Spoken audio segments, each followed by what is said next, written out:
You're not buying a lens, you're buying crystal dust with a lens attached to it. That's what you're doing.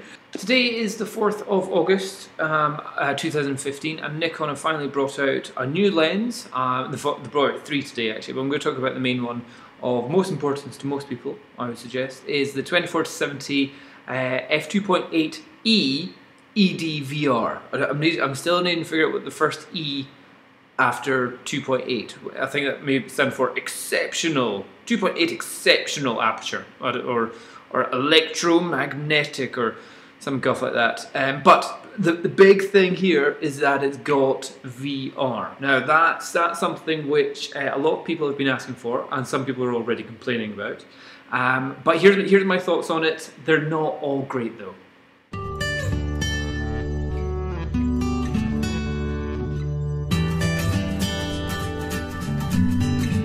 First of all, Nikon charges a fairly hefty premium for their lenses, but that is because you are getting higher quality optics and all that kind of crap.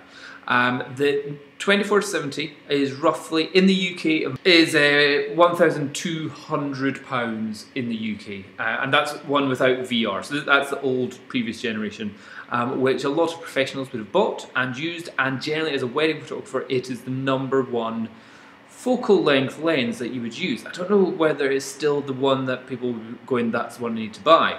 The reason why that people may kind of go, I don't really need that, is because other camera or third-party manufacturers are producing such brilliant lenses already that it's hard to justify the extra jump in price to go up to the Nikon when it's not really benefiting you in any other way. For example, I have no Nikon cameras, but I still have my Nikon mount Tamron 24-70. Not because I didn't sell it or couldn't sell it, because I didn't want to sell it, because this lens is fantastic. So the Tamron 24-70 f2.8 VC, which is Tamron speak for vibration compensation or vibration control, can't quite remember which one ever it was.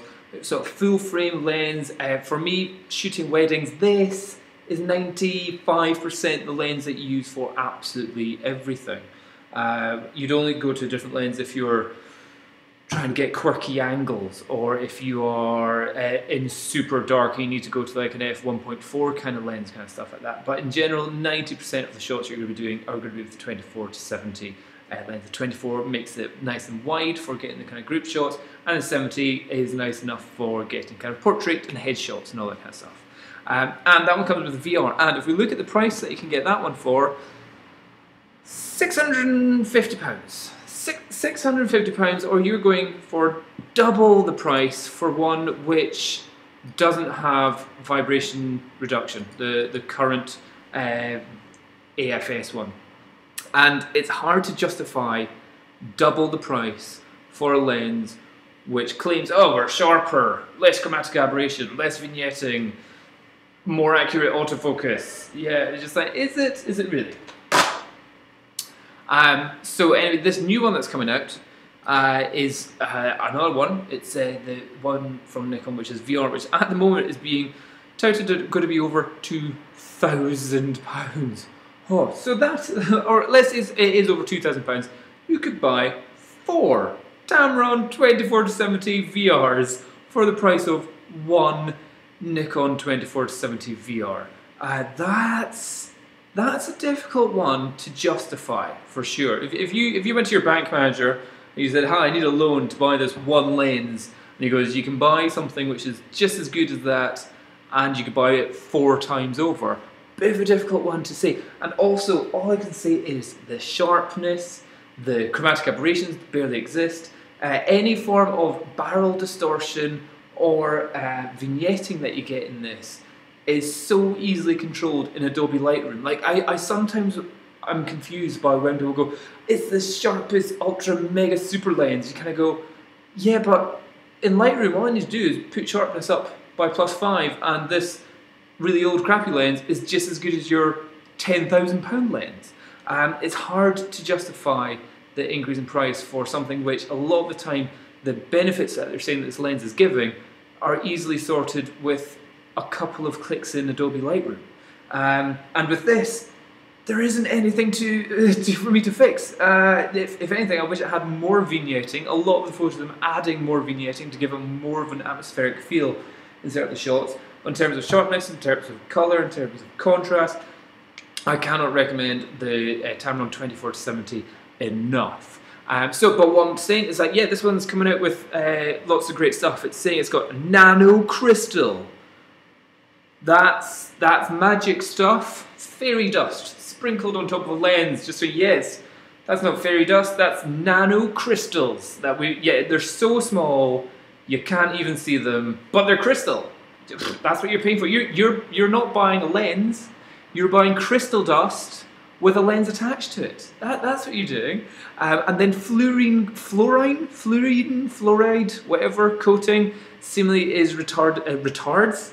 I don't think that's the right word, but it keeps water off the front of your lens. Do you know what really keeps water off the front of your lens? A lens hood. That's always a good thing to do. Or maybe just don't shoot upwards in the rain. Or if you are going somewhere in the rain, walk like that. Or even better, put your lens cap on the front of your lens whenever you're not shooting in the rain. So yes, oh well, totally keeps the water off the front of your lens. You kind of go, yeah, that's what lens hoods are for. That's what lens caps are for. And if you do get water on it, that's why you buy a filter. You put a filter on the front. What's the deal here? I don't quite see it. So yeah, it's come out with a 4-stop vibration reduction. On my blog, you'll see at the side I've done a full review of the 24-70, where what I've done is I've also shown you the vibration compensation effects and how well it works here. So I'm showing you going down to a 25th of a second, a 13th of a second, a 6th of a second, and just how well it actually were a quarter of a second. What was that? That must have been at 70 millimeters. So yeah, the fact that you can pretty much get down to a 40th of a second, possibly a 13th of a second, is pretty impressive. And then I did the same test again at slightly different apertures and all that kind of stuff. So yeah, you just kind of got to think, adding a bit of clarity, a bit of sharpness fixes a lot of things that you've had any problems with. Yeah, and there's a great example showing the difference of vibration off to vibration compensation on. So it does have a big effect if you're shooting stuff out in the street, slightly, if you're wanting a deep aperture, so you're shooting at a small aperture, a deep depth of field and shooting at a small aperture like an f8, f10, f12, whatever. You know, a lot of people say, oh, what do you need VR for, VC for? It's like, well, there's sometimes where I need a deep shot into the scene, and with that I'm going to need to have my aperture shut right down. However, I'm not in a bright place, so therefore it'd be great if I don't have a tripod with me, it'd be great if I had something in camera or in lens that can help me out there. So people that say, oh, it's totally pointless, you're like, you obviously don't shoot in lots of different situations there. So if you want to see how well the VR or the VC works with the Tamron, have a look at those videos that I've got on the blog there. I'll have that for you. So yeah, in terms of my final idea here is ridiculous price, minor upgrades, great claims, but at the same time 4 times the price of something which has already been doing exactly the same for about 4 years now, I think, 3 or 4 or 5 years now, the Tamron 24-70. So my advice, everyone, Nikon's brought out a new lens, go buy the Tamron. That's the best advice. Okay, bye bye.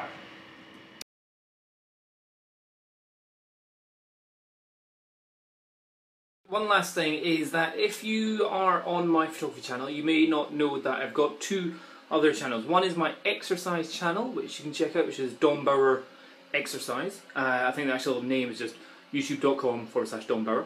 And I've also got another one on this channel, so I've got Dom's Talks. And a lot of that is going to be about me dealing with my first ever newborn baby, little Logan Bauer, born on the 4th of September. And so I'm learning to be a dad. So it's all my mistakes and all the things which I'm learning which are quite useful. So if you want to see more about little Logan and how he's getting on, check out Dom's Talks. And if you want to see, I've also got Dom's Flights as well. So again, I'm doing a lot of stuff flying my DJI Phantom around the places, and also going through the process of getting the license to do it commercially. So if you want to see how I'm doing that, check out the Dom's Flights channel as well, which I should put all the links to down below. So thanks for watching, bye bye.